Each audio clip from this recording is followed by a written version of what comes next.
When we're ready? All you. All right. Hello, my name is Stephanie Bobot. I'm a Bay Ridge resident. I also teach math at the High School of Telecommunication Arts and Technology, a few blocks away from here, where I've taught for 17 years. First off, I want to thank Mayor de Blasio, Commissioner Trottenberg, other elected officials, and everyone else in attendance for being here today and talking about such an important issue in our city. I bike about 14 blocks to and from work each day.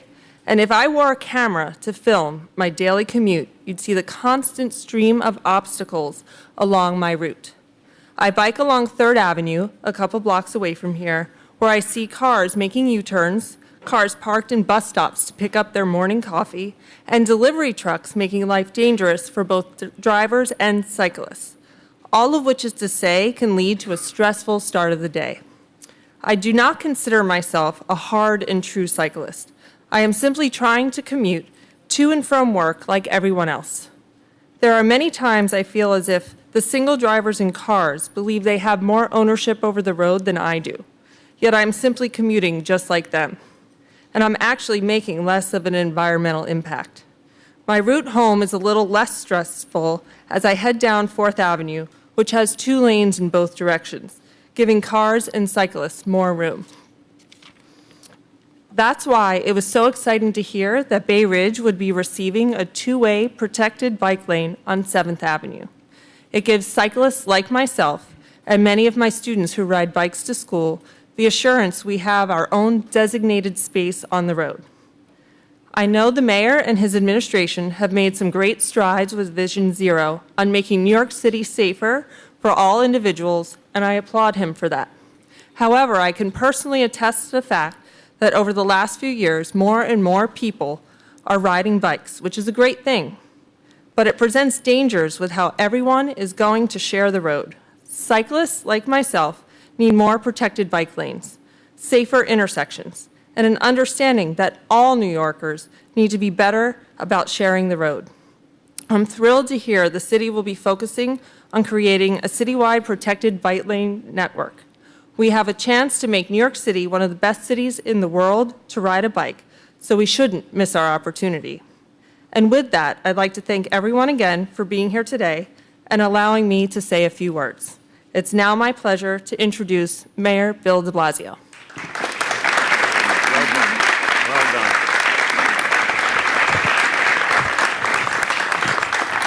Thank you. Stephanie, thank you. I think you gave everyone here sort of a real world view of both what's working and what we need to do better and the challenges we face every day. I want to thank you for your voice, but I also want to thank you for all you do for our children and have been doing for so many years to bring up our kids the right way and teach them well. Let's thank Stephanie for all she does.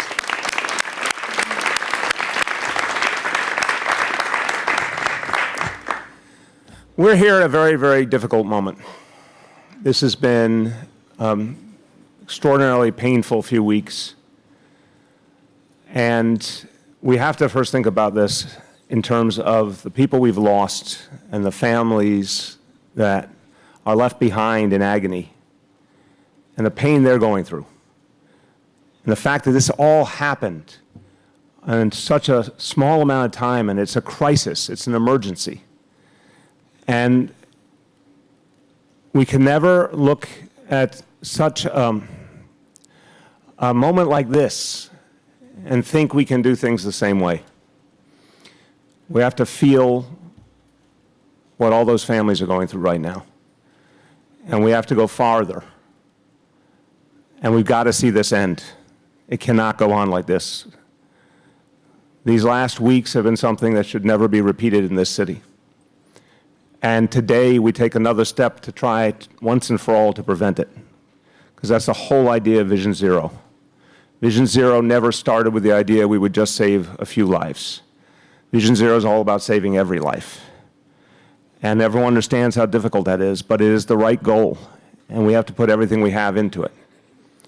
But we cannot let these good people die in vain. So let's start with a moment of silence for all the cyclists that we have lost in these weeks.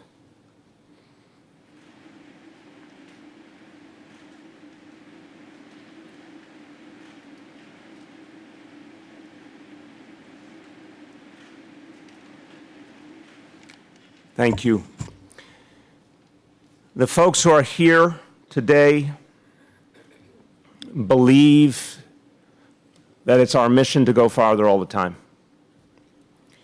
I want to thank the members of my administration, and you'll hear from some of them, but others I want to acknowledge, who took the concept of Vision Zero and brought it to life, and they understand that their job is to go farther than we've ever gone before. But I want to thank them for years of such a focused effort to do things differently, and for all the lives that have been saved. I want to thank our Deputy Mayor for Operations, Laura Anglin, and of course the Chief of Transportation for the NYPD, Tom Chan, who've both been deeply involved in this effort. I want to thank the elected officials who have been supporting it, funding it, believing in it, pushing the notion of going farther and farther with Vision Zero. With us today, Assemblymember Joanne Simon, Councilmember Steve Levin. Thank you both. Let's give them a round of applause for their advocacy.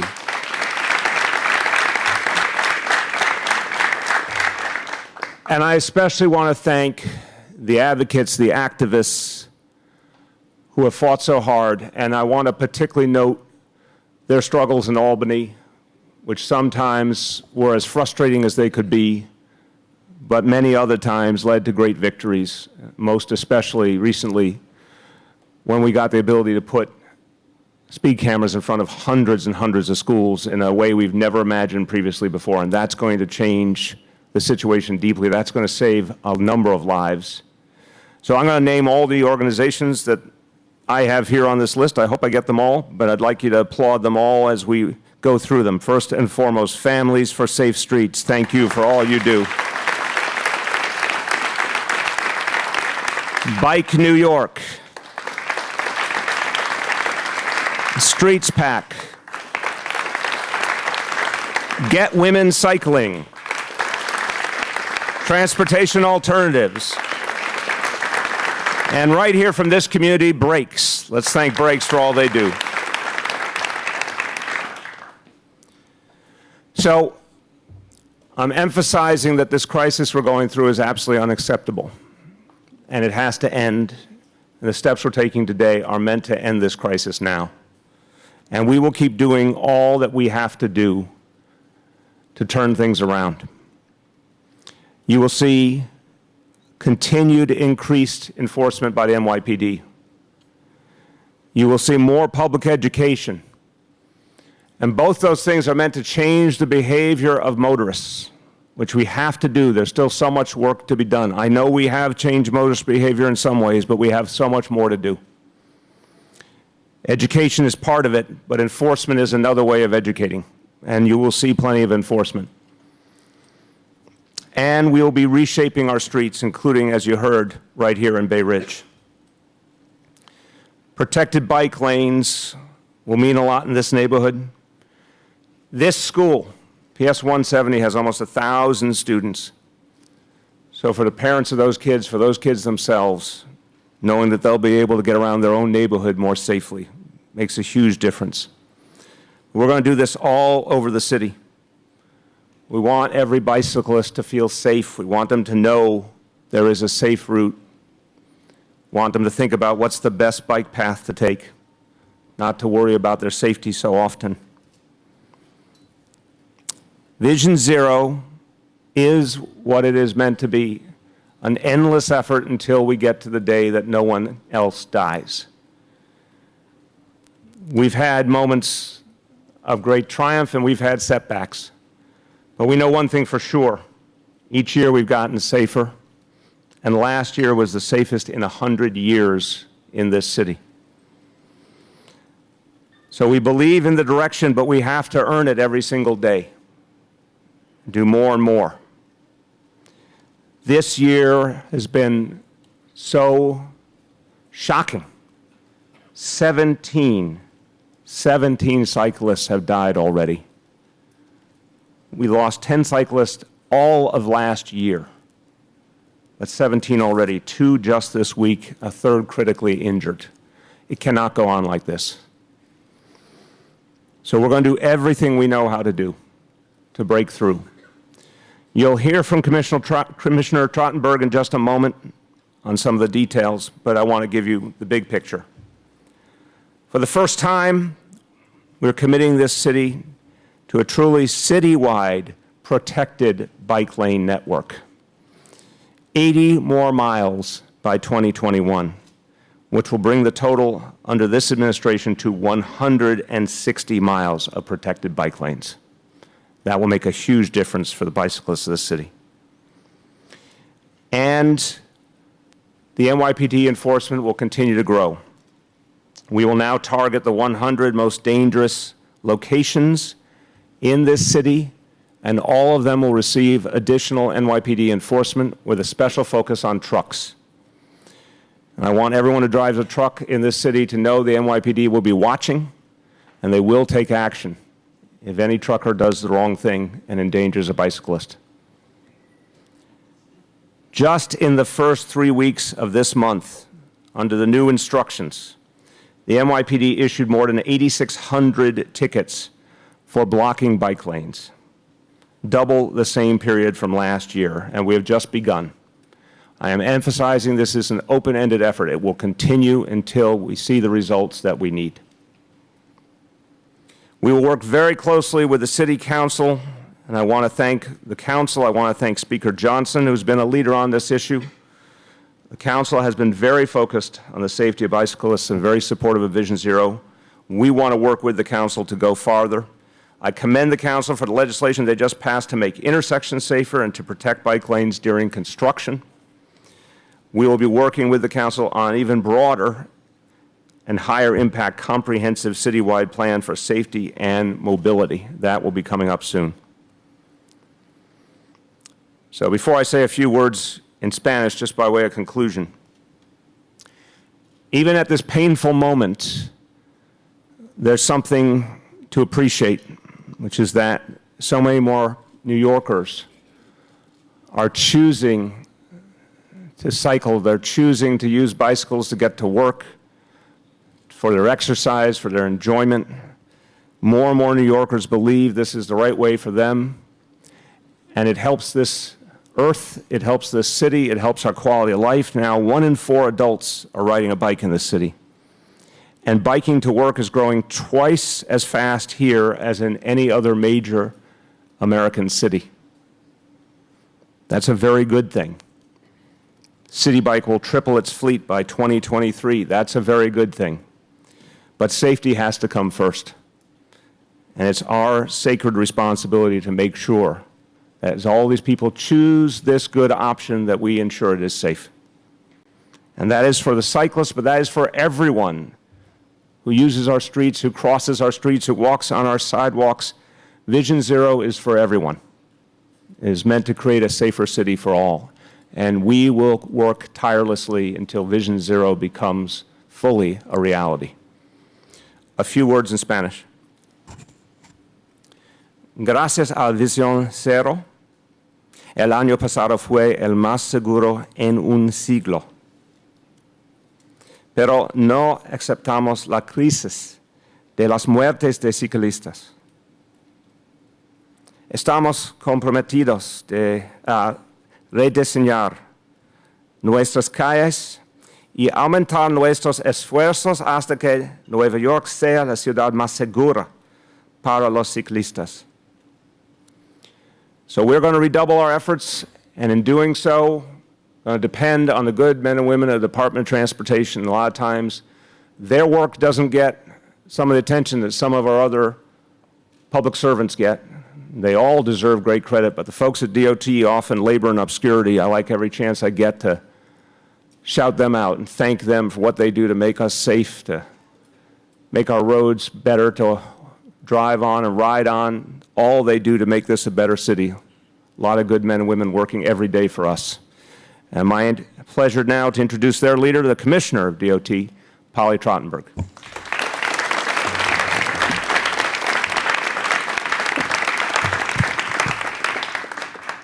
Thank you, Mr. Mayor. And you ended on a good note, which is, of course, biking is one of the great ways to get around the city. Biking is growing, and it's something we do want to encourage here. It is an efficient and affordable and a healthy and environmentally friendly way to travel. But as you noted, Mr. Mayor, We have had too many cycle trips end in tragedy, especially in this year, with the sharp increase in fatalities, which, tragically have run contrary to the progress that we had made in Vision Zero over the past 5 years. And as you said, we always knew progress wouldn't always be linear with Vision Zero. We would have setbacks, and clearly we're having a very difficult year. And I know I can tell you, everyone at DOT, we join with you in grieving for all of those that have lost their lives on our streets. We feel it keenly. But we also know, and Mr. Mayor, you've summoned us to this, that this is a time when we need to bring some new vision, some new energy, and some new resources to tackle the challenges. And I'm grateful to you and to the Speaker and to our Council Chair and to the other elected officials and advocates and other partners who are joining us here today for that. And as you mentioned, we put the plan together, and I guess I should hold up the plan, Green Wave. I do want to thank all the advocates who are here today and the Vision Zero Task Force, our interagency group. We got great input from all of them on the plan we're putting in front of you today, as well, of course, as our partners and leaders on the City Council. The plan we're presenting today, it's robust and ambitious, a plan for improving safety and the riding experience for cyclists in the long term, and we'll talk about that, but also a slate of more immediate improvements. First of all, one thing we have always heard loud and clear from the advocates, and those of us who cycle know this well: the best way of making cycling safe is more protected bike lanes. So we're announcing today DOT is increasing the number of protected bike lanes we aim for each year. It had previously been 10. We had been trying to get closer to 20 each year, but we're going to get to 30 each year. And for us, that means a dramatic increase in both personnel and resources, and I want to thank the mayor and our deputy mayor here for helping us with that. That's going to mean $58 million in new resources, and the number of folks at DOT who work on bikes is going to grow by about 75%. We're going to hire 80 new people. And those resources are going to be tremendous. And I want to thank you, Mr. Mayor. We've had our ups and downs with Vision Zero, but you have always been constant in your leadership and in the resources that you have provided for us. Even today, particularly as the city budget is constrained, we're grateful for the new resources. So today I'm also excited to unveil, and you can see it over there, something that is brand new. For the first time, a fully connected, protected bike lane network that's going to touch all the key destinations throughout the city, and we're committing to getting that built out by 2030. And I particularly want to thank, we have our Transportation Chair Rodriguez here and City Council Speaker Corey Johnson, who both really pushed us, I think, to be ambitious and work toward this, this remarkable goal. Second area is something else you mentioned, Mr. Mayor, better intersection designs. Tragically, one thing we've seen in general with cycling fatalities, we're seeing it this year, majority of them happen at intersections, obviously where traffic and cyclists are mixing. We're committing this year to get to 50 of the most high crash intersections for traffic calming work. We're going to be working to do better intersection redesigns everywhere that we resurfacing streets. We're going to be starting a pilot to implement what's called the Green Wave. Some of our advocates are probably familiar with it, which means timing lights so that cyclists can have a smooth ride with less stopping, less having to stop at intersections, and it will also have the effect of calming traffic. We're going to start that pilot this year and hopefully roll it out to other corridors around the city where we see a lot of cycling. We're going to be using more green paint. We're going to be doing more what's called bike boxes so cyclists can be in front of vehicles and intersections be more visible. We're going to be doing other things to make sure that you can see cycle routes through the intersections. We're also going to be hardening more of our bike lanes with more bollards and other devices to keep cars out of them. As the mayor noted, we're obviously also going to be working with our partners at NYPD. They too have a complementary multi-pronged plan to really get at the most dangerous behaviors on our roadways, including dramatic stepped-up enforcement at 100 of the top locations in the city where we see cyclists are at risk. They're also going to be expanding their truck enforcement and I think strengthening their efforts when we see collisions where there are serious injuries to beef up those investigations. And I think a lot of you know NYPD announced earlier this month that it's discontinuing the practice of ticketing cyclists following a fatal crash. I know that that's something that's been very welcome in the cycling community. One thing we have seen with the fatalities this year, historically, cycling fatalities, about 30% of them involve trucks. This year it's over 40%. So we're going to be very focused on truck safety and truck education. As I say, PD is going to be doing stepped-up truck enforcement efforts. We're going to be working very carefully with the trucking industry, with fleet operators, to make sure that they have the safety information they need, the training information, and particularly training on awareness of cyclists and pedestrians. As the mayor mentioned, we've been working with the city council on a number of legislative efforts. The council has just passed 2 terrific bills. We're going to be working with them and our partners up at the state to look at further legislative initiatives, like requiring a 3-foot passing rule for cyclists, increased requirements for truck side guards. And another issue we've heard from the cycling community is the desire to have more secure bike parking. It's one of the ways that can help increase cycling numbers. So DOT is going to be doing a RFEI, a request for expressions of interest, to reach out to the private sector and see if we can do some public-private partnerships to create more high-capacity, secure bike parking around the city. Finally, we're going to deepen our own education efforts. We've started, some of you may have already seen, our safety media campaign, Get There, which is focusing on bike safety. We're going to be boosting our bike helmet giveaway. We're going to be adding 10,000 helmets a year to the 25,000 that we already do, and working with our council partners to up that number even more. And we're going to be working with City Bike. We have our City Bike partners here to give helmets to all NYCHA residents who are City Bike members. I want to just close by saying, under your leadership, Mr. Mayor, I think we've created a plan that is ambitious and realistic. It has the resources and the personnel and meets the urgency of this tragic moment. As we know, it will require a strong collaboration with our sister agencies, elected officials, local businesses and institutions, neighborhood residents, advocates, and other stakeholders. I can say we at DOT look forward to working with you all on this plan in the months and years ahead. And I want to thank you, Mr. Mayor, also for singling out the men and women of DOT. They work so hard to make our streets safer, particularly for today's announcement. Such hard work by our bike and safety education teams. Their dedication, their creativity, their passion and grit are really second to none. And this has not been an easy year for any of us. We've all been grieving at the rise in fatalities, but I want to thank them. I know their work has made this city safer, and I know they're very excited to get to work on this plan.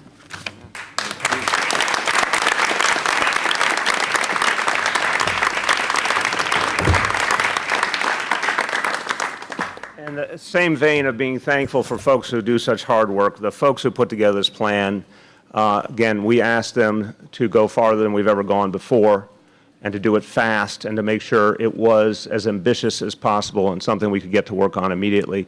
So just I want to ask a round of applause for everyone who was part of putting together this plan. Thank them.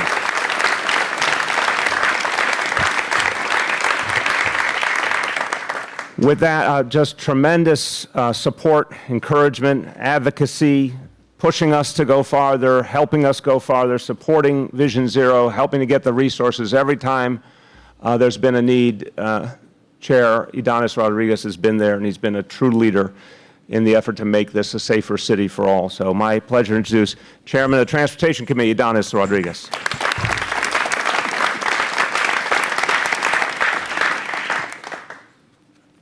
As the mayor and the commissioner says, it's a sad day for all New Yorkers.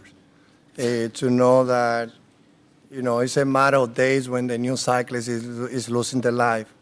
And all we can do is to put all the resources in place, as you heard today from the mayor and the commissioner. And we need to plan for the future. I believe that New York City had that opportunity, and the mayor, as he's going nationwide, he can go to any city saying that New York City is working to be the most walkable and cyclist-friendly in the whole nation. That should be our goal.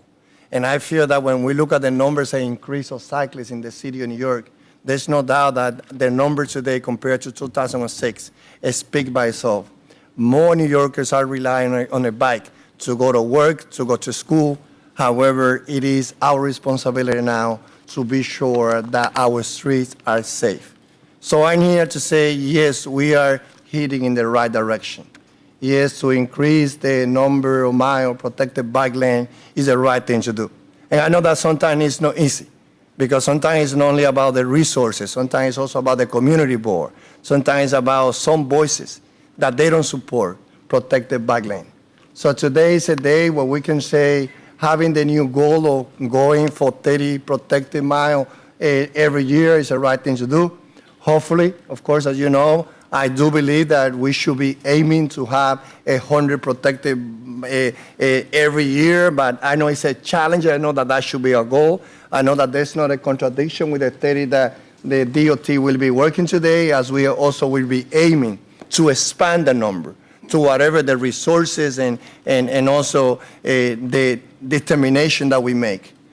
What I have seen is that having City Bike, not yet the institution that, as it was originally intended, was thinking about providing bike services for those people who live in the lower part of Manhattan.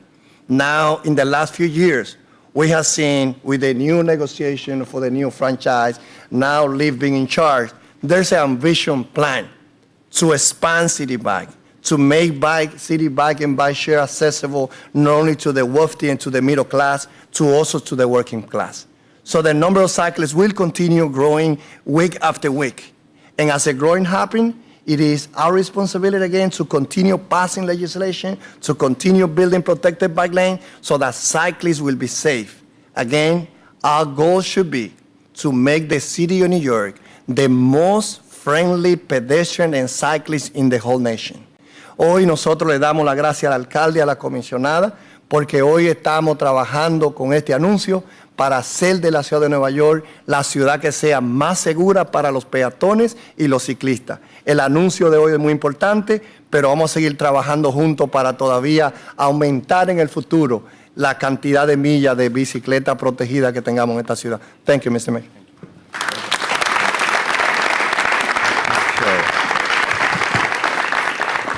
Questions on today's announcement first, and then we'll go to other topics. On today's announcement, down the row there. Mr. Mayor, good afternoon.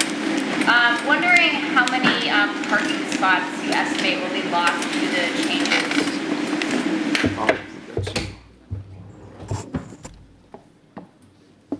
I don't know if I can give you a specific answer to that, but I'm going to say in the thousands. Okay, like between 1 and 10. I don't usually get applause for that. I'll see. We've spent a fair amount of time sort of gaming out the rough numbers for this network. We haven't mapped out exactly where every route would be because there's some interaction. I'll see if maybe we can give you something that's a little more refined estimate. Yes. How is your approach going to change beyond adding more people to DOT? How is your approach going to change when it comes to pushing these through in a very aggressive time frame? We're setting a very aggressive time frame, and in the whole history of Vision Zero, I think the very idea has forced to action.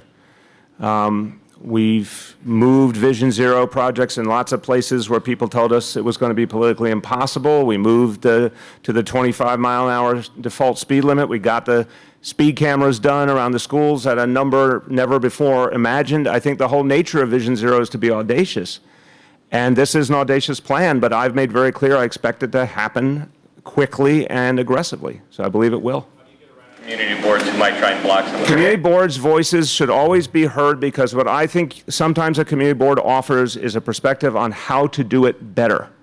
And sometimes, I respect everyone at DOT, but they're working from their professional perspective. Sometimes folks on the ground are able to say, hey, there's a hidden problem here you're not seeing, or there's an unintended consequence. We can fix that, or we have a better alternative. So we have to listen to those voices. But, inaction is not acceptable. That's the standard I've held.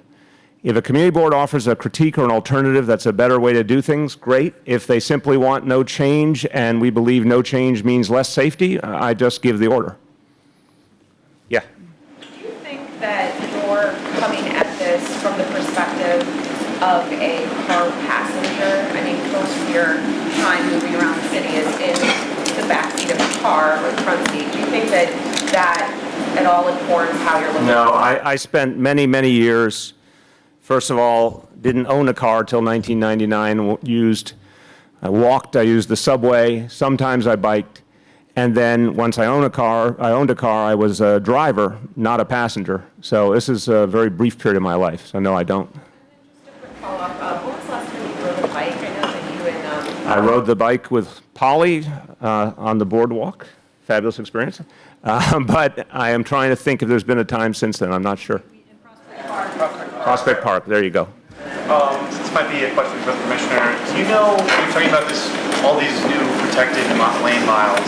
Do you know how many of them are going to be partially protected, and how many you're going to be either using paint or bollards to protect them? A lot of people are concerned that the bollards there don't really do enough to keep cars from double parked or parked. Yeah, I mean, we've committed in this report to as many hardened, protected lane miles as we can, and even going back and looking at some of our existing lane miles and seeing how we can harden them. One thing we do, one of the challenges we face in that is working both with sanitation and FDNY to make sure that they can get in and plow and clean, and that their vehicles sometimes, that there's an issue of turning radiuses. But both agencies have been terrific and committed to work closely with us on that, on the goal of hardening more of those protected miles even further. Language means like hardening that's parking protected? Yeah. Yep. Mayor, how does Oh, no, here, I'm sorry. I'm going, Robert, I'm coming to you. So one is for the commissioner, going back to the parking protected aspect. I know on like the Upper East Side on First or Second Avenue, PSNY told me, or you guys said that you couldn't put parking protected because the street width wasn't large enough for PSNY sanitation trucks. So are you working with other agencies like sanitation to get different trucks so that you don't have to run into that issue? We are in, and I have to say sanitation's been terrific. Commissioner Garcia's been terrific looking at, and they already have some sweeping and plowing equipment that are smaller vehicles that can go into narrow lanes. DOT, we have some of that equipment as well, and actually Commissioner Garcia and I were just talking about how we might include some more of that equipment in the cost of doing these projects, because it is another element we need. So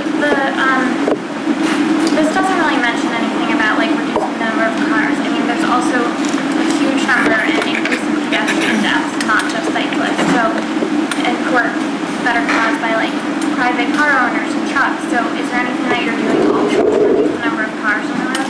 The whole, I think, importance of what was done in April to finally fully fund the MTA is that it will help us to reduce the number of cars in our city. The fundamental challenge is we have more and more people, more and more jobs, more and more tourists, but we didn't have a mass transit system that was keeping up. Now that there's going to be funding for the MTA, I think you're going to see better subway service. We know you're going to see better bus service because we're investing in select bus service and a whole host of other things to speed buses along their way. I think the best thing to do to encourage people to get out of cars is to create better mass transit. We're certainly doing that with NYC Ferry, City Bike, a host of things. So to me, that's going to be the difference maker. And I think we are now in a position to act on that. Yeah. Mayor, is there an acknowledgement in today's announcement that a similar initiative in 2017 either didn't work or didn't go far enough? After all, that announcement, I believe in July of 2017, also focused on 10 priority bike zones. Now, obviously, what we did in 2017 led to a better 2018, and 2018 was the safest year we've ever had, or we've had in 100 years. So we're all pained and we're all shocked to see this sudden turn, and that's why we're taking it seriously and throwing more at it. Yeah. Mayor, it's difficult to ask this because I think all of us feel badly for the families of these 17 people that we've lost this year, but at least in my neighborhood, and I'm lucky that I live close to Central Park, Hell's Kitchen, it's out of control. I mean, the bikers, they go the wrong way, they're on the sidewalk, they run the red lights. I've been taken out almost several times, not by cars, but by cyclists, either speeding or going the wrong way. And it doesn't seem like anything in this plan addresses that, which is a free-for-all in my neighborhood. Look, one, we are all in this together, and I mean it. We're all going to have to deal with an ever-changing circumstance in this city. So this is the piece that deals with the most dangerous part of the equation, which is motor vehicles. Let's just be clear from the beginning. I'm not missing your question. I'm saying let's start at the beginning. The danger comes from cars and trucks. And we had shown that with more speed cameras, lower speed limit, redesigning intersections, all these things, more enforcement, was clearly driving down the fatalities consistently. And that was oriented at the cars and trucks. This recent set of tragedies shows us we have to go a lot farther to protect people, but also to have more enforcement on the cars and trucks. At the same time, we've got to educate everyone to deal with an ever more crowded city. Everyone is part of this. Everyone has to act in the name of safety. And remember, the ultimate vulnerable folks are pedestrians. So yeah, we also have to educate everyone to be careful to respect pedestrians. That work will continue as well. But I think this is the most essential piece of the equation. Marcia. Mayor, you've asked the NYPD to crack down on drivers, but what about these bicycle riders who behave badly? Don't you think that they should be ticketed, they should be held accountable for the things that they do as well? So the point you heard earlier, I think it was a mistake, even though I think it was intended to be part of addressing safety. It was a mistake for the NYPD to be giving tickets to cyclists right after a tragedy. But we've also said very consistently, of course we're going to do enforcement on everyone. We have to, in the name of safety, we'll continue to. There is no comparison between the impact that cars and trucks make versus the impact that cyclists make. But the instruction is to do enforcement across the board to keep everyone safe.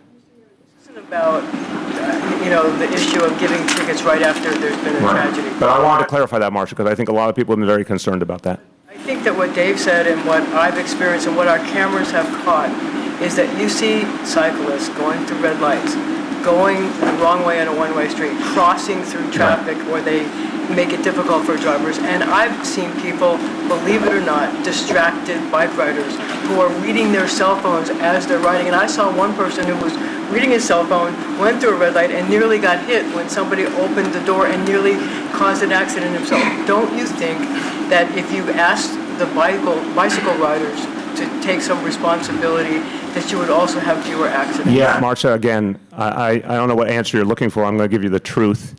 I've said it so many times that it's not like a news flash. So first of all, one, cars and trucks, the central part of the problem. We have more to do. Two, remember the controversy over the e-bikes. I said consistently, and I still say it, e-bikes, which are fast, which too often went the wrong way on traffic, which were reckless in too many cases, needed to be addressed. Many folks rose their voices in advocacy and said, why are you picking on the e-bikes? I was picking on the e-bikes because there was a safety problem.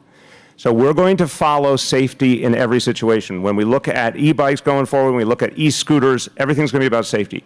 But yes, we've already long since said and acted on the fact that there will be enforcement if a bicyclist violates the law and endangers everyone or anyone. Of course there will be enforcement. But it's understanding that something motorized is much more dangerous than something not motorized. That's just common sense. Yeah. We're coming your way. Don't worry, brother. How's the push on these bike priority districts going to be any different from the ones that you established in 2017? I mean, the map looks pretty much the same. There hasn't been any talk about where they're getting protected bike lanes versus the breakdown also when we asked for that. That's we weren't given that. All right, well, if there's something you all have asked for that you can give, we'll give it to you. But I think part of this plan today, you can see by the way, for those that don't know, the 10 priority cycle districts are areas where we've seen sort of the gray areas there, kind of the next ring out from the innermost core of the city where we're seeing real growth in cycling, but we need to do more to build out that infrastructure. And it is unfortunately some of those areas where we're seeing fatalities this year. So part of what we're doing today, again, is upping that commitment of protected bike lanes, some of which obviously will be in those areas, and continuing to build out those neighborhood networks. And I think also we are going to be working really closely with PD on some of that enforcement, particularly some of these areas are areas where you're seeing they were formerly more industrial. Now you're starting to see more of an interface of residential and industrial, and you're seeing cyclists and trucks, which don't mix, unfortunately, as we know. So, particularly also, as PD mentioned, they're going to go to the top, what we're seeing now is the top 100 intersections and corridors where we feel cyclists are at risk and do really targeted enforcement. A bunch of those, I think, will be in those areas. For the mayor, Mr. Mayor, we did have a really good year last year when only 10 people died. So why wouldn't there have been maybe building on that success as opposed to waiting until 17 people died? Obviously, you are too intelligent to ask that question because you know that Vision Zero has been growing every year. Vision Zero for this year was a whole host of things are being added, including the additional speed cameras in the schools. So I've said more times than I can count, it's an ever-growing thing. It's going to be bigger next year, the year after, by definition. This crisis, because it's such a shock, made us feel there were things we had to do even more than we anticipated, and we're doing them. Mr. Mayor, two questions. Number one, is there any plan in the works to license the e-bikes, any motorized vehicle, and then have some kind of regulation that they can be responsible for as drivers? I'll start, and if the deputy mayor or the commissioner want to add anything, feel free. Look, I think we're still waiting on a signature on the. Governor still has to Right. sign, and So the council would also have to act. Right. So there's first, nothing happens until if the governor signs, obviously. And then there is a period of time for the council to act, and we'll work closely with the council. But that's the kind of issue we are going to have to talk about with anything motorized, is what kind of regulation do we need? We have at least half a year from the time it's signed to act on it, so it'll be a very vibrant conversation trying to figure out what's right. With regard to Bike Safe New York, there are speed cameras at schools. Are there any regulations for bicycles riding through school zones? Particularly when children are going to school or You have it right, Mr. Mayor. Bicycles are supposed to follow the same speed limit. The default speed limit in most of New York City is 25 miles an hour. In a lot of school zones, that can be lower, and bikes are supposed to be at that speed limit. Signs, everything. Okay, Courtney. Transit advocates, bicycling advocates have been calling on you to get on a bike and ride the bike lanes or the lack thereof for weeks, if not months now. Why not just do it? Why not just get on a bike? I have gotten on a bike, and I will certainly. Ride with them. Yeah, Just experience what cyclists. I do understand a lot of the challenges, and one day I look forward to doing that. But again, the issue more importantly is to act, and we're acting today. Yeah, who has not gone? Yeah. Mayor, you referred to Vision Zero as an endless effort. When you rolled out the plan, it was specifically to eliminate deaths by 2024. Do you no longer think that's a realistic timeline?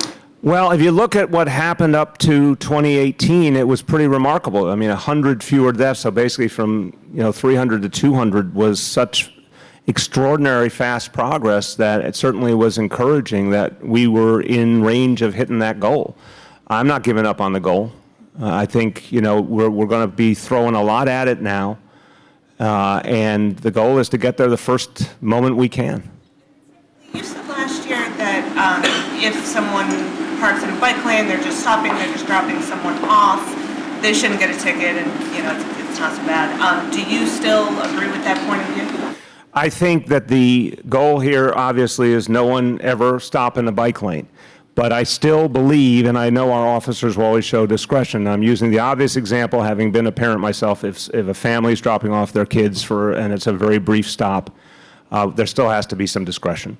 But the real thing that we have to address here is not the person who drops someone off and keeps moving immediately, but the people who actually park in the bike lane and create an ongoing danger. That's the central problem. Robust bike programs internationally have kind of supercharged them with bike-specific signaling, which we have a little bit of in the city, but not a lot. I didn't hear you talk about if there'd be bike-specific signaling, and would that not kind of supercharge both the safety and regulating bicycle aspects some of my colleagues asked about? So I think actually we're very excited about a bill that the City Council has just passed, which is going to enable cyclists. One thing we've started to do all over the city, we are now doing it at thousands of intersections, or what's called leading pedestrian intervals, which is giving pedestrians that walk signal 10, 15 seconds before we let cars start to go forward and turn. The council has just passed a bill that is going to enable bikes, and frankly, many of them do it as sort of a common practice, but to codify that they can go on the leading pedestrian interval. We've actually found, having done some studying of that and working with PD, that is proving a really safe treatment. We are looking potentially at some other places to put in bike-specific signals, but the LPI system actually seems to work very well. So, the legislation and policy section, it says you're going to work with the council and pass legislation to streamline community board notices and presentation requirements. How quickly will those be streamlined? Like what do you have in mind for that? How much faster will that process be? I think it's a little premature to say. I think, as a lot of you know, there are certain legal steps that the department has to take in terms of sending notification to community boards when we do bike lanes and other things. And again, I think the mayor put it well. I mean, we have a lot of good. we welcome the input from community boards and local communities. They're on the ground and give us a lot of ideas about how to improve our projects. I think we want to make sure we're not being caught up in steps that are just process that aren't adding value, but something, again, we'll need to work with the council, and I can't give you an exact amount of time we will save. Consider applying that to city bike street space. What do you mean by that? This is community boards for bike lanes, but does that apply to city bikes as well, being new to city bikes? Yeah, I mean, I actually think our city bike process is pretty streamlined. We generally have a sort of an open house process, and some of you know a portal online where local communities can come and give input.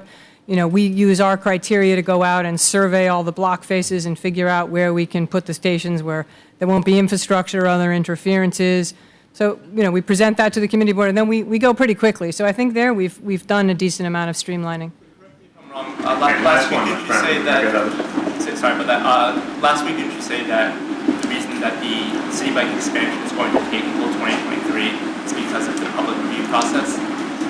Well, I don't think that's quite what I said. I think what I said, look, we are now turning what we think about the 8th largest bike share system in the world to probably the 2nd largest. We are adding, I think, like 35 square miles of new territory. There has to be some good work done to make sure and again, we're going to be in multiple boroughs, so I don't think the community board process holds us up tremendously, but there is some process there. We want to make sure we site those stations, in a way that's going to work. Who has not had a question, please? Go ahead. You mentioned 2018 having been so safe and a drop in fatalities, and then 2019, you described it as a shock. Is there anything at all that you can attribute that tragic increase to at this point? Is there cyclists more dangerous? Right. Let me let Polly speak to if there is any analysis that we think can really be verified. But I just want to speak from the heart. Whatever's causing it, it has to stop. And we have to throw everything we got at it. And look, again, Vision Zero is not like what you normally see in government, which does not aspire to perfection. We're literally saying zero. And it is amazing how that has motivated an extraordinary amount of action and change. So that's my point running through all this. I'm not trying to think in terms of the symbolism or the different factions or the different interests here. I just want to figure out how we can save more lives, and if that means a lot more enforcement, which is not a popular thing, but it's a necessary thing, we're going to keep doing it. So regardless of what might be causing it, we have to throw everything we've got at it. I don't know if you have anything to offer on the analysis. Well, I'll offer a little bit if you all have the report. I guess just sort of a couple of contextualizing things if you look at page 5. Because I think, we put in there 10 years of cycling fatalities. And the mayor said last year was, an extraordinarily safe year. People still died. And of course, we're trying to reduce those numbers further. But, you can sort of see the numbers over the past 10 years have sort of been somewhere in typically the mid-teens to the mid-20s. What we're seeing for the spike this year, and we mentioned it in the report, the spike is really very heavy in Brooklyn. The numbers in the other boroughs are sort of tracking as they have, in recent years. A lot of them have involved trucks. A lot of them, again, I think, as I'm saying, we're seeing them in some of these areas where cycling is increasing, and cycling is really growing all over the city. It's growing in Brooklyn. Areas where perhaps they were previously industrial, there's a lot of commercial activity. Cyclists and trucks are mixing on the street. So again, solutions for us, heavy focus on Brooklyn, heavy focus on protected infrastructure, heavy focus on working on truck safety, on enforcement, and truck education.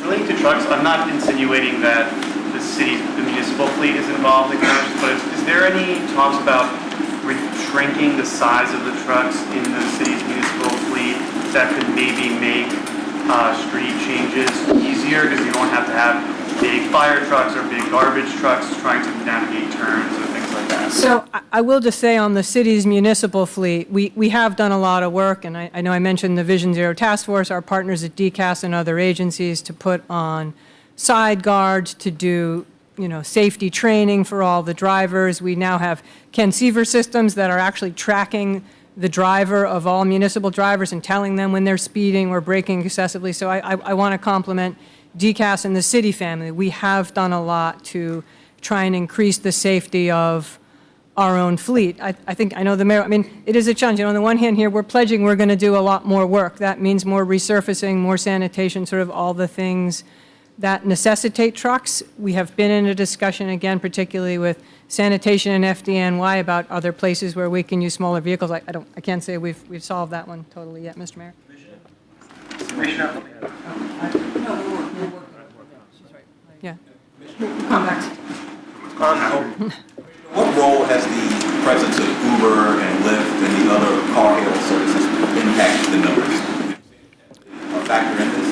I mean, it's interesting. I have to say, when you look at the statistics in recent years, we really haven't seen. In fact, you know, even though taxis and Ubers and Lyfts log a lot of miles, they actually, sort of statistically speaking, are not particularly dangerous drivers. And again, I would compliment the Vision Zero Task Force. We've done a lot of work also with the for-hire vehicle sector, and Families for Safe Streets has been very involved in that, you know, working with them to show them videos and improve their driving. So they aren't a disproportionate factor. Now, just in general, obviously, more vehicles on the streets means more collisions, and I think, as the mayor mentioned, you know, some of the things that are going to happen in the next couple of years, more alternatives for people, and improved mass transit system, city bike, things like that can help encourage people, obviously, to get out of cars. Yeah, and I want to give the TLC credit. They've been a crucial part of Vision Zero from the beginning, and encouraging that kind of safety approach that Polly was talking about.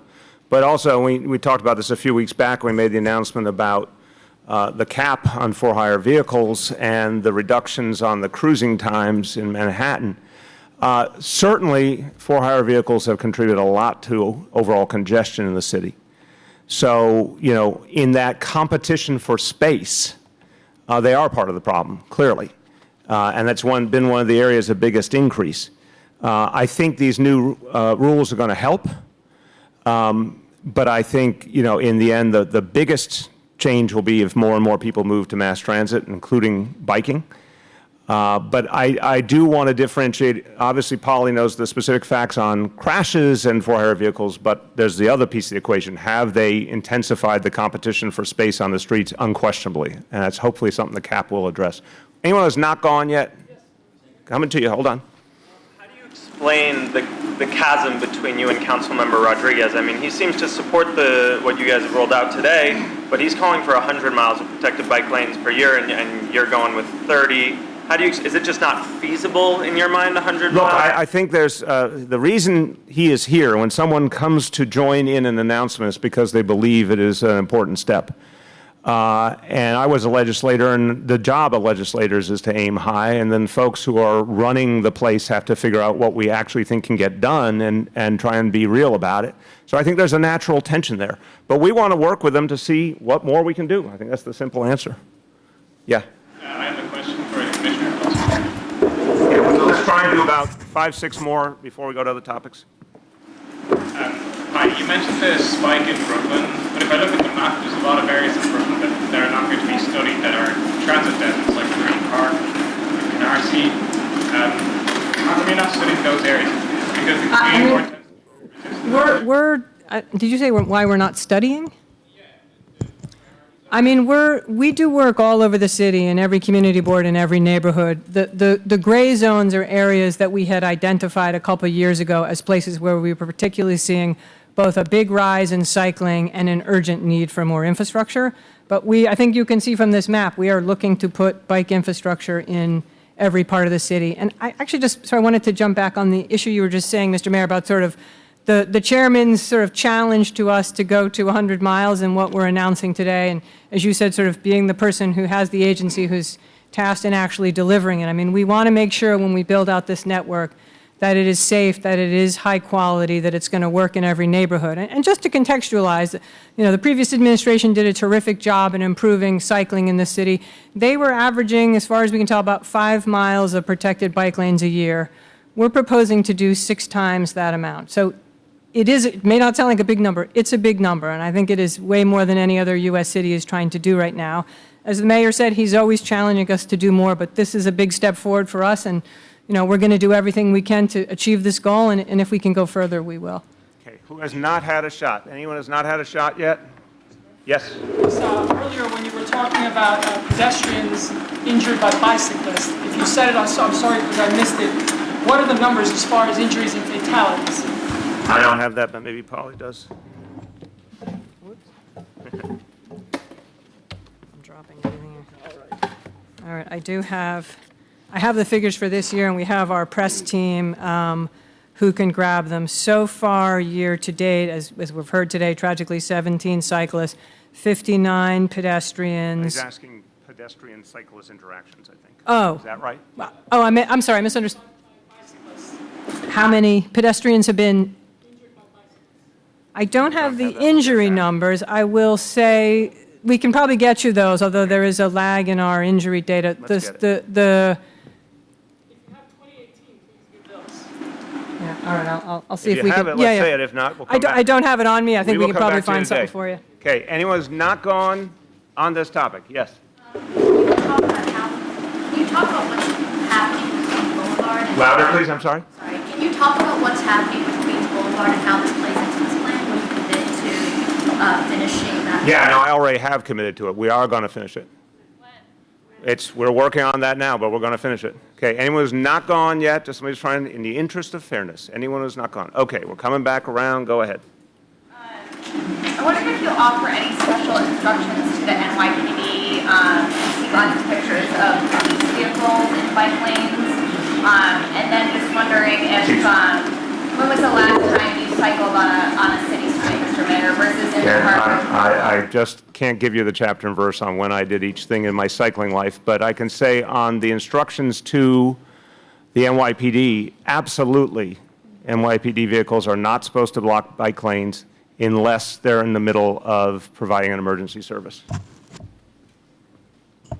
I would say exactly that was the answer, and that's correct. And we discourage our officers, and part of our review and daily meeting with our boroughs and officers, we share that message to keep out of our bus lanes, our bike lanes, because again, we want to provide safety for our bicyclists out there. Other than discouraging, will you do any enforcement of your own officers? What happened is that if we do find officers that are parking vehicles and it's not an emergency situation, we can take disciplinary action against those particular officers. But again, we certainly discourage them. We don't want them to park there anywhere in the vicinity of those bike lanes. Yeah. The crisis this year when it comes to bicycle fatalities, we're shocked. But you talk to a lot of cyclists, you look at some of the data, and the writing seems to have been on the wall. I know severe injuries are down under Vision Zero, but cyclist injuries last year hit 4,700. They were at 4,000 the first year that Vision Zero was launched. So do you think your success when it comes to reducing fatalities has blinded you from the larger issue? No, I think the job one is saving lives. We were saving lives very consistently, and I believe we will be able to continue that progress. And the number of measures we put in is extraordinary. Look, we may have a disagreement. I think what is the most important thing is action. And Vision Zero didn't exist before this administration. I don't remember people saying, you know, where is Vision Zero? We decided it was something to do because we thought it was needed no matter how audacious. We've built it out year after year. It is consistently performed. And now we're going to go a lot farther. And I think that's what matters, real action for real people, and that's been consistent. It's just going to keep growing. So I don't feel there's been anything but a constant focus on it. Okay, last call, a few more. On Queens Boulevard, what was the reason for the delay of the section? I'm not in the nuances of that, but it will move forward. Do you have anything to add?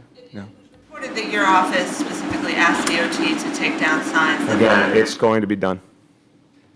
The 30 miles for 2019, have they been identified yet? Because it seems like on the map, in the book, in the report, it says there's a little tiny asterisk or something there that says, we'll work with communities to identify. Right, so to be clear, the 30 miles are going to start in 2020, because we're announcing this today. Our goal this year is to get over 20, and you all, I'm sure, will follow how far we get. So you can see on that map there, the yellow lines are what we're envisioning to do by the end of 2021. You don't have specific streets, right? Yeah, in a lot of cases, I mean, actually, it's in the book, too. In a lot of cases, there are specific streets, yeah.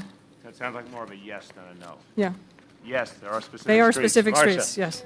There's this, and this is also for Polly, there is this plan that you want to look as a pilot to keep green lights going so that people can drive faster and bicyclists will avoid the red lights. So people can drive slower. That was my point. So you're going to, so in those places, you would drive 15 miles an hour. So does that mean that you're going to lower the speed limit in New York City to 15 from 25, or just in specific spots? Like, how would that work? Right, we're not going to lower the speed limit. And this is a pilot we're going to try. It's something that we've seen they're experimenting with in Europe. And let's be honest, there are many parts of New York City and many parts of the day where you would be happy to be going 15 miles an hour. So this is not something we're going to, roll out on a big highway. But on streets where we're seeing the predominance of the traffic is cycling, one of the challenges, we're seeing it this year in cycling, when you're on a bike and you're getting momentum, it's very hard to keep stopping each time you hit a red light. It slows your trip down. So we're going to experiment with this. Can we create signal timing that will keep the cars moving, but will also let the cyclists go at a natural speed and hopefully not hit so many red lights? Be the typical places that you think would be a place to try the pilot program that would work, where there's a lot of bicycle people and there's a lot of red lights that slow them down. I think I'm not going to, I'll maybe grab you after this. I don't know that I want to mention a street here today because I don't want to surprise anybody, but I think you can think of, again, some perhaps sort of smaller corridors that have become really busy cycling corridors where, again, cars aren't getting up to big speeds where this may work. Last call, yep. Go ahead, man. This is a very tough question for me. You have behind you about 50 individuals. You have NYPD, you have organizations representing groups that have had some serious things happen to themselves or their families. Last night on my radio show, I had two people who were sitting behind you, Deborah and Arnold Carr. If I get it wrong, forgive me. They lost their child 10 years ago, 22 years old, their only child. He was hit by an MTA bus who was making a turn, and he was in the crosswalk, had the right of way. Can anything be done regarding regulations for buses and trucks, first for city and state regulated transportation vehicles, where when they're making a turn and the wheel is turned, that a noise similar to when they back up can be heard, but different so a pedestrian will know. Blind people or people who are not looking behind them when they're crossing. I think that's a really interesting idea and one that should be explored for sure right away. It's anything that adds to safety, I'm interested in. I think in the immediate term, what we've made clear to anyone who drives is you have to yield to pedestrians. And I think it's really obvious that for a long time in this city and this country, that was not the culture. That was not the reality. Even though the law said it, people ignored it all the time and there was no enforcement. When we put Vision Zero in, NYPD got very energetically involved in enforcing on failure to yield for everyone. And that's made a difference. So speeding, failure to yield, parking in bike lanes, these are all things where the more enforcement there is, the more it will change behavior and protect lives. Mayor, some people here may know that you're running for president. That being said, do you ever discuss some of the programs in New York City, like this bike program, bicycles, for that matter, setting up bike lanes, etc., in other cities around? Yeah, all the time. I've been talking about Vision Zero in other parts of the country because I think it should be a national vision. There is no reason Vision Zero could not be made national policy to slow people down, to make sure there's a lot more enforcement, to have things like speed cameras around schools. I mean, these are all things that will protect lives, particularly protect the lives of kids and seniors. And I think that's something that people could agree on all over this country. Okay, last call, we're going to go to other topics. Other topics, Andrew. Mayor, the president tweeted about you today about the action taken against police officers, the water being thrown on them. He called it a disgrace, and he said it's time for you to stand up and protect them. Bill de Blasio should act immediately. First of all, the moment that I heard about that incident, I condemned it, and I made very clear, and I want to make it clear here. Anybody who interferes with the work of a police officer is going to be charged and is going to suffer the consequences. It's illegal, it's inappropriate, it's not acceptable. So you don't have, if a police officer puts you under arrest, you need to go along with that. If a police officer is trying to do their job, you're not supposed to interfere with it. You can't throw things at a police officer. I said that all on Monday night. I'm saying it again. Clear as a bell. There will be consequences. Don't even think about it. Now, to the president knows nothing about New York City at this point. This is a guy who wanted to go back to stop and frisk, which was a horrible failure and was undermining the whole relationship between police and community. This is a guy who literally does not even understand the place he came from. And he didn't live the life of everyday New Yorkers. He was a child of a millionaire. He didn't know what life was like in the streets of New York. So here's the bottom line. For 5 years, we have been focusing on protecting our officers through things that actually make them safer. 2,000 more officers on patrol, better training, better technology, better equipment, better protective gear, but also better relationship with the community. I've talked to a lot of officers, and they agree that if the community's backing them up, the community has a personal relationship with their officers, it's very important to the safety of the officers. You want as many people in the community on the side of the officers as possible, and just have those few bad guys isolated. So that's what neighborhood policing is all about. And we've seen many, many ways where it's working. But we're going to keep deepening that relationship. But at the same time, if anyone violates that relationship and interferes with a police officer, there'll be consequences. Moving to Mueller testimony, it seemed like the only time the former special counsel really got animated a couple of points is when he tried to hammer home the fact that, hey, Russia is still interfering with our elections, do something. So I guess the question is, what are you doing here in New York? Here, look, the good news for the city of New York is we have a very strong cyber command with very experienced officials running it, working under Deputy Mayor Anglin, and I think the New York City government in general is well protected. The Board of Elections, I wish it was part of New York City government. It is not, as you know, but we at least have been offering support and being in a position to show them ways that they can protect themselves, and I think there's been some receptivity. I'm worried. I'm worried about whether our elections are safe everywhere. You know, New York may be in better shape than some places, but I'm worried about all of it. And I think when a guy like Mueller, who served his country for decades and is someone who's so deeply respected, says, we're not only not out of the woods, we're in direct danger of foreign interference that will change the course of our democracy, that has to be taken very seriously. And I think we're all shocked that the very same day the Senate turned down the bills that would have expanded election protection. So I think this is a very important moment, not so much for some of the reasons that sort of are the obsessive debate about impeachment. I think even more so because Mueller is reminding people we're right in the crosshairs of Russian interference right now. Yeah. You feel that somebody has a right to get literally an inch from a police officer's face and curse them out? No, of course not. Is the appropriate and legal response for that officer? What are the officer's rights? Officers have the right to use their training and their discretion to determine how to handle a situation. If they're being interfered with, they have every right to arrest someone. What if they're not being interfered with? Somebody's just... If someone's that close to your face, you're being interfered with. Mayor, we know that the crime stat numbers show that crimes are down overall, but there have been a number, maybe more than a dozen, of stray bullet incidents in the city in the last few weeks. What is the NYPD doing to combat this? And what do you say to the mothers and the fathers of these victims who've had to endure these heartrending incidents? It's heartbreaking. I'm a father. I've seen these reports, and it's heartbreaking.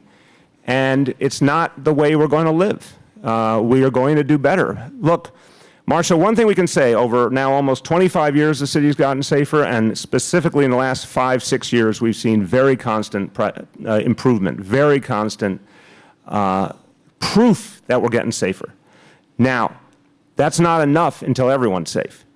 What we know is that a big part of our problem is coming from a small number of gang and crew members.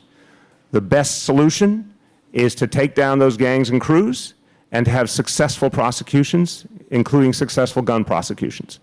That's the area where I think the PD can and will do more, and we need our prosecutors to do more.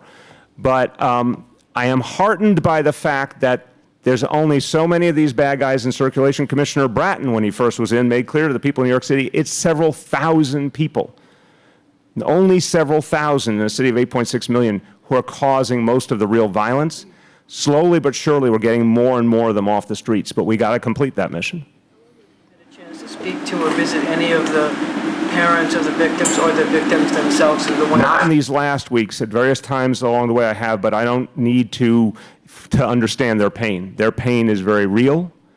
I take it seriously. I look at every report in the morning, Marcia. I get the full rundown from the NYPD of what happened overnight. And whenever I see something involving a young person, my first reaction is as a parent.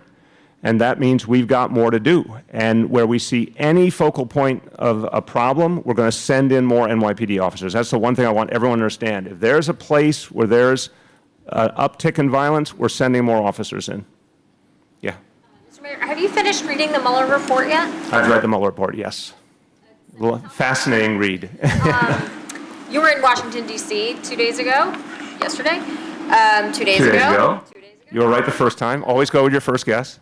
And you were not alongside Kirsten Gillibrand and a number of other police unions as they were championing the Senate's passage of the Victim Compensation Act. It's our understanding that you wanted to be there, but were told no. Why do you think the senator's office told you You no? have to ask the senator. It makes no sense to me. My team made very clear that I wanted to go there to honor our first responders and to show appreciation for the members of the Congress for getting this done, and explicitly said not asking for a speaking role, just want to be there in support and solidarity. So I don't know how that request gets turned down. Yes? I think that was petty of Gillibrand to turn it down. I'm only going to say I can't imagine why anyone would do such a thing on a moment that should be a unifying moment. Particularly, look, I've been around a lot of politicians. When a politician says, I'm not asking to speak, that's a special moment right there. So I find it unbelievable. The city is suing American Airlines over violating the paid sick leave law, Yes. allegedly. Can you talk a little bit about that? I mean, No, because I heard about it literally walking in the door. So the Department of Consumer and Worker Protection can tell you all about it, but it just broke literally coming in the door. Yeah. In addition to the Mueller report, have you read the MTA transformation report? No, not the whole report. I've read a summary. I haven't read the whole thing. Thoughts on it having passed yesterday? I believe it is consistent with the 10-point plan that I put out with the governor originally. So I'm comfortable that it was the right direction. My central concern is that we get a stronger, clearer direction from the MTA and more accountability. So I do believe it's directionally correct. The General's office is now opening an inquiry into Con Ed and exactly what happened with the blackout situation. Can you weigh in? We haven't heard you yet. Oh, I've spoken to this many times. I'll speak to it again. First of all, I agree and appreciate that the Attorney General has done that. I think it's necessary. I think the whole state government, any state entity that has the power over Con Ed, over utilities, should use that power right now. We are also going to be doing an investigation at the city level and demanding answers from Con Ed. I tell you, from Saturday night, so now it's Thursday, so 12 days, I've spoken to the president of Con Ed numerous times. He's never had trouble finding me when he wanted to tell me something. He's texted me, he's called me, and I only have said to him, give me an answer. Tell me why the first incident happened Saturday and how you're going to ensure it won't happen again. Tell me how the second incident happened this last weekend, Sunday. Tell me how it's not going to happen again. Suddenly my phone's not ringing. So, and I've said to him, and I'll say it to you, I said, we in the public sector, we don't get the option to just not have an answer for something. You know, we have to come up with a meaningful answer. So I'm very disappointed in Con Ed, and I think they deserve these investigations and a lot of oversight because, you know, it's just really basic. You can't say we've had two very, very serious problems and we know nothing about how to stop them. We're getting no assurances they won't happen again. That's unacceptable. Yeah. Can you guys talk about with Con Ed and infrastructure in general? We saw a lot of flooding in the streets and also on the subways. Can you talk about if you have any plans or Yeah, the city is putting more money into infrastructure than ever in our history by a lot. We are running huge capital budgets right now. And I made that decision. Previous administration, I'm not saying they didn't do some good work, but they tended to be adverse to a big expansion of capital spending. I think it's absolutely necessary. And part of why I think it's necessary is we're not seeing a lot of support from the state level. We're seeing no meaningful new support from the federal level, and there is no federal infrastructure plan. So the city of New York is trying to keep it together here, but we're running out of time. What has to be resolved in this next election is there must be a huge federal infrastructure plan, $1 to $2 trillion to begin. Because a place like New York, but many other places in the country, we cannot fix our problems without a giant federal infrastructure investment. It's literally too late for us to fix our own problems. People have to be really clear about that. It's more than we could ever afford at this point. So we're doing things as they come up to try and keep things together.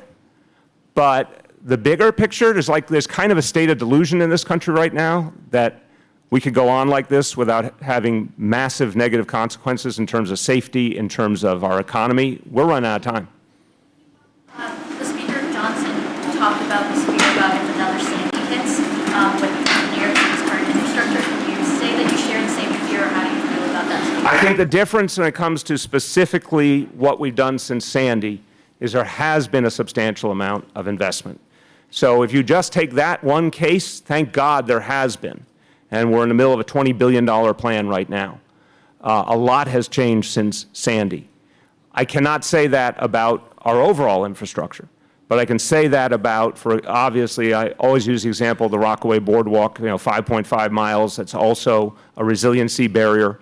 A lot of other major resiliency initiatives have been achieved. A lot of other ones are underway. So we're definitely a better place than we were then. But if you talk about our infrastructure overall, we're in a very dangerous situation. Sent by the New York congressional delegation calling for a bailout of taxi medallion owners who are struggling amid the crisis.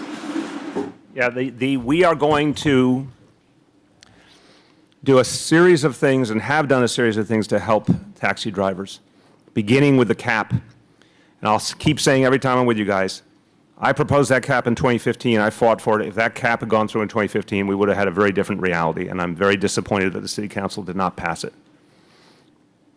But that cap is here now. We have the minimum wage for drivers now. We're providing a lot of direct assistance through the TLC to help people address whatever debt they're dealing with. Those are the things we can do. We did not have the regulatory power over the lenders to begin with, and the crisis came on very, very intensely. But the bailout numbers, even the folks who are pro-bailout acknowledge it's billions of dollars to begin. It's just literally a budgetary impossibility. We can't do it unless we want to cut back on schools or cops or fire or something else. We cannot do it. The federal government could potentially... The federal government had the regulatory power over the lenders, and the federal government has almost limitless resources. Of course they could do it. Yeah. I wanted to ask your reaction to the governor of Puerto Rico resigning. I thought it was important that he step aside. Look, when you consistently use sexist language, homophobic language, language that excludes a huge number of your constituents, and then on top of that mock the dead from a natural disaster, that's not someone who should be governor. Yes. I wonder how you feel about your chances next week in the debate. You are in the second night. You're with all the other people from the New York area, plus Joe Biden and Kamala Harris. It's going to be difficult for you to get a word in edgewise. What's your strategy? Well, Marcia, the first night was 10 candidates, and they're all quite talkative. And so I felt like in the first debate, first night, I was able to get my point across, and it registered. And I heard from people all over the country as I went around, that it meant a lot to them. Second night, anyone would rather be on the second night, so that's a good thing. I feel very good about what I have to say. I think I'm saying something that's different from the others, and that's the most important thing. So really looking forward to it. It's an extraordinary opportunity to share ideas with the American people. The first one was 24 million people between the online and the television audience. I don't know if this one's going to be bigger or smaller, but it's going to be a whole lot of people, and I got something to say. Help you raise more donations so that you can qualify for the third? Unquestionably, whenever you're a less-known candidate, and I'm first to acknowledge I'm less known than some of the other candidates, and you get a chance to speak to tens of millions of people, it increases your chances of being able to continue to grow. Hitting the trail this weekend for you, which you said at the beginning was not necessarily a given. How did that all go down? Well, you know, what I've learned about 21-year-olds is they have to make up their own mind. So when he was at the end of his time in college, he was not ready to make a decision. Then he got a little bit of a break and thought about it and decided he wanted to be a part of it. And then, you know, if you know Dante, he tends to, once he makes a decision, throw himself in with both feet. And the next thing I knew, he was speaking to a large audience of the Young Democrats of America in Indianapolis, which is not something I assumed he would want to do. I think it was probably the biggest crowd he's ever spoken to. So he's in it to win it. Last call, yep. I don't know if you saw my colleague Melissa Russo's report on the rat infestation at the Jackie Robinson camp in one of the NYCHA facilities. They had to shut the camp down. Are you doing anything about it? And what is your message to the people who live there? Yeah, it's not an acceptable situation. One of the things we made clear, even before the settlement with the federal government, but now even more, is that we were going to use newer strategies to kill these rats in a very, very pervasive way, with dry ice in particular. We just announced last week a doubling of the current plans for NYCHA to reach a lot more parts of the NYCHA developments. So we're going to throw a whole lot of extermination services into the battle, but that particular one we have to address right away. And I don't know, Vito was here, is here. Vito is here. Take it away, Vito. Thank you, sir. Yes, I do. So we have had exterminators there in the last 3 days, working closely with the provider of the center. Right, we have exterminators that will be going up into the ceilings where we believe the rats have nested. So it's an all, as the mayor indicated, it's an all-out attack on rats. But it's too late for this camp and these kids, right? No, it's not too late. No. It's been a slight disruption, right, but we have every reason to believe that we will have this situation under control and turn it back over to the provider for the center. Slight disruption, like the kids and the counselors were throwing up all over the place. That's a little more than a slight disruption in their camp. Let's be really clear. We don't accept the situation. We're going to throw everything we got at it. We're going to fix it. But my point is, it's not too late. It's July. Their camp can continue. We're going to fix it. Last call. In addition to that problem with the rat infestation, you know, the federal monitor's report just came out documenting a pipe spewing putrid liquid that no one could fix because they wouldn't go get a ladder, in addition to trash that piled up to the top of the garbage chute. What seemed to be systematic issues with, you know, the way staff were addressing things. There's been a lot of promises to fix things, but why hasn't the city been able to sort of change the way So NYCHA, look, let's be really clear. NYCHA houses 400,000 people. It's the size of a major American city. And I want to give Vito a huge amount of credit for the changes that he's already made. And if you want an example, just look at the heat situation from 2 winters ago versus last winter. It's night and day. And it was a lot about his leadership and throwing a lot of resources into the fight, and it worked. We don't accept a pipe spewing putrid water. We don't accept trash bins going up, you know, a bunch of stories. That's unacceptable. But the point is, as we find each thing, we're going to fix it. If we find personnel who are not doing their job, they're not going to be there. So this is a process of change. But this went on for decades. The disinvestment went on for decades. The culture in NYCHA corroded for decades in large measure because of disinvestment.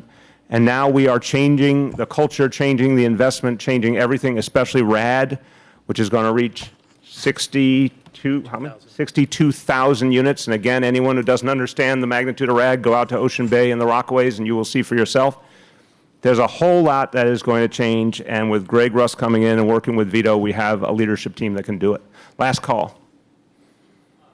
Times over the years. Louder. We've multiple times over the years talked about this investment in NYCHA and from the federal government. What do you as a presidential candidate propose? Oh, absolutely. I had proposed that we have the opportunity to do a huge national infrastructure plan. This has evaded us for years now. I actually believe, just to show you that somehow, you know, I try to stay open-minded, I actually thought President Trump meant it when he was running, that he wanted to do a huge infrastructure plan. It turned out he did not want to do a huge infrastructure plan. He wanted to do a huge tax giveaway to the wealthy and corporations. It's literally the money that should have gone to infrastructure. But when we do an infrastructure plan, which absolutely Democrats would make a priority, and if I were president, I'd make it a priority, public housing should be considered infrastructure. This is the central point. Again, the vision that's been put forward, different models, between 1 and 2 trillion overall. I don't have an exact percentage, but I can tell you in our case, if we got $8 billion, just $8 billion in the scheme of things, we could actually fully fund the repairs to bring NYCHA up to the level it should be, because the rest of our plan accounts for $24 billion. So the whole federal government, with everything they have, we only need $8 billion from them.